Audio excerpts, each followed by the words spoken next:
This is Nick with Builder Brothers Roofing. Started my digital inspection over here at the United First Methodist Church out here on H Street in Chula Vista. We're on top of a concrete S-tile roof. We got a big leak coming from this area, and it looks like I found where it's coming from. So what's probably ended up happening is we got this leak right here.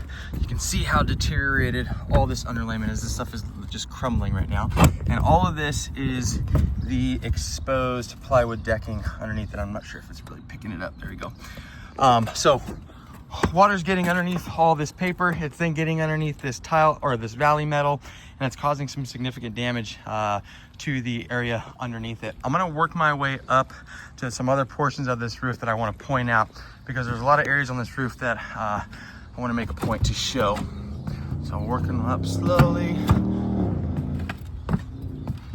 All right, so I pulled this tile over here just so I can show what the condition of the underlayment is in an area of the roof that it's not leaking. And we can see that this stuff is very worn, very brittle, okay? Realistically, this stuff is just kind of crumbling in my fingertips. It's very soft. So any new underlayment, fresh underlayment is gonna be very thick, very coarse, very granular and gritty to the touch. This underlayment is none of that. I'd imagine this roof is over 30 years old based off of the condition of the paper.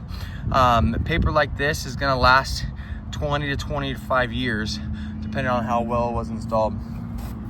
I'm gonna work over to this section. I wanna show what the condition of some of the mortar caps are, and then I'm gonna work over to this flat roof over here, because that's gonna be kind of telling of some of the other flat roofs as well. But we can see that the majority of the mortar caps are no longer doing their job. This stuff is really just kind of falling apart, and everything is exposed. So every time it rains, water's getting underneath these ridge caps. It's going down this valley metal, and hopefully that's doing the job of protecting it. But depending on how well the valley metal was installed, will really kind of determine whether or not there are leaks. I'm gonna go down to this section. We're gonna switch over. All right, here we are on one of the flat sections of this roof. Got a big, huge condenser over here. Lots of debris on this roof, but this is the flat roof. This is a torch down modified bitumen material. We can see how aged this product is. All the granules have completely evaporated from this torch down material. They've all washed away. They end up accumulating in this corner where all this debris is accumulating, right where these two clogged drains are. And we can see how much ponding is going on in this area. So you can see how thick all this is. Essentially what happens is whenever it rains, all the water ends up sitting in these areas, okay? Now on a torch down material like this, on realistically any flat roof material, we don't want to see ponding water. But on a very aged material like this torch down material, since all the granules have evaporated and all this fiberglass is showing through, the waterproofing is greatly compromised at this point. So when you have water that just sits on material like this, it is a telltale sign that it needs to be replaced immediately. If there are not any leaks coming from this section just yet, they will be coming in the very near future. But again, you can see all that exposed fiberglass throughout.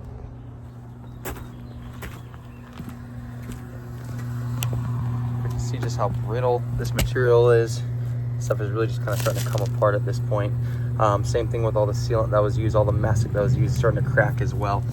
So my proposal would be for all these flat roof sections is to get rid of this torch down material so that we can address any kind of bad wood that's underneath it and replace it with a TPO material, which is more of a commercial grade product. It's extremely water resistant. It's going to turn this entire roof plane into one singular membrane. But the most important thing is that it's extremely good when it comes to withstanding ponding water, which is what we're getting in this section.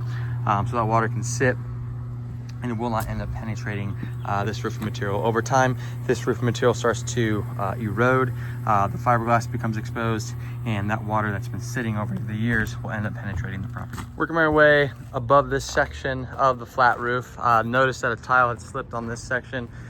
So I pulled that down. I want to show what the condition of this underlayment is in, and we can see just how worn out this is, just like the other sections. Water has been penetrating this area for quite some time. This underlayment is extremely brittle. It's literally just crumbling at my fingertips. You got rusted nail heads throughout. Water's been getting into this portion of the roof for a while now. The other thing I want to show is the condition of all of the penetrations. And this is gonna be consistent throughout. So we can see the mastic, the sealant that was used to seal off this penetration is completely worn out at this point. It's not properly flashed at this point either. And this goes for all of the penetrations. They're all in the same condition. Same thing for the one up there. I'm gonna point out a few more as well. I'll probably find one more if I work my way up here. And of course there's not. But I wanna point a few things out, but I did wanna get that portion on video just to show what the condition of that underlayment is in. The other thing I might as well show right now is how tight all these valleys are. So when we redo this roof, we're gonna wanna open these valleys up. You can see how these tiles are super close together. What ends up happening is debris ends up getting caught. So that'll be in the form of leaves like we're seeing here, or also broken tile. And so then as it rains, that water is not able to flow as freely off this roof as it should. And it'll end up diverting into areas of the roof that it's not supposed to, causing major leaks, which is what's happening over in that section, which is we already pointed out. All right, over here on another section of the roof, they've had a bunch of leaks in this section in the past. So what they did is they went ahead and installed a bunch of sheet metal on this portion. Took it all the way down, but there was a slip tile over here, and it's really kind of indicative of what the condition of this roof is. So here's a good idea of what this underlayment looks like. You can see this stuff is really just coming apart at this point. Super fragile. Water's been getting underneath this tile for quite some time, so it is definitely time to replace this roof. You can see that they took this sheet metal all the way down. Now I can't really tell based off how they installed it, but it looks like they went over the Z-bar on this section. So there's a good chance that water is getting behind that sheet metal.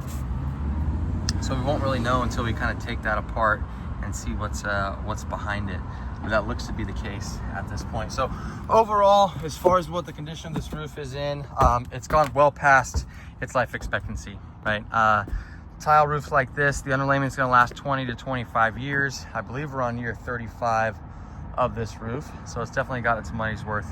The tile on this roof is still in really good shape, so we can actually reuse it. We call that a lift and reset. So we're gonna go ahead and pull all these tiles off. We'll stack them along the roof, and then we're gonna replace this underlayment. This is a pretty steep roof, so we're gonna go 2 layers of UDL 40 underlayment on this project. Right now we got 1 layer, more than likely a UDL 30 that's on it. So we're gonna go with a thicker, heavier underlayment. We're gonna double it up. Once all that is complete, we're gonna redo all the mortar flashings on this roof. We're gonna make sure that all the penetrations are resealed and reflashed properly. We'll go ahead and paint all the penetrations as well to ensure that it looks nice and fresh. We're gonna open up all these valleys like I talked about also, just to make sure that we get proper flow throughout. And then once all that is complete, we're gonna add brand new drip edge along the entire perimeter of the roof, brand new bird stop as well, and then the old tile goes right back on top. We're gonna be replacing a lot of these tiles because some of them are gonna break and some of them are already broken. That's okay. We'll put those broken or those new tiles in some, non-conspicuous areas of the roof, just because they won't match perfectly with what's already up here. This tile's been baking in the sun for 35 years, so it's never gonna match properly. But yes, in my professional opinion, this roof does need to be redone. We do not need to replace the tile. The tile is still in good shape. If the property owner wants to go ahead and replace the tile, that's perfectly fine with us, but just know that it'll be purely for aesthetic purposes. The roof will be completely waterproof, even if we reuse the existing tile. We're gonna add some exhaust ventilation to this roof as well. We're gonna reflash all those vents and make sure that the roof is properly ventilated. We're also gonna be taking care of that flat section that we pointed out. I wanna go ahead and replace that with a TPO roofing system. I'm gonna be contacting a couple of my lead roofers as far as whether or not we're gonna need to lift that package unit up or if we'll be able to flash underneath it, but we'll know shortly. That's it for my inspection.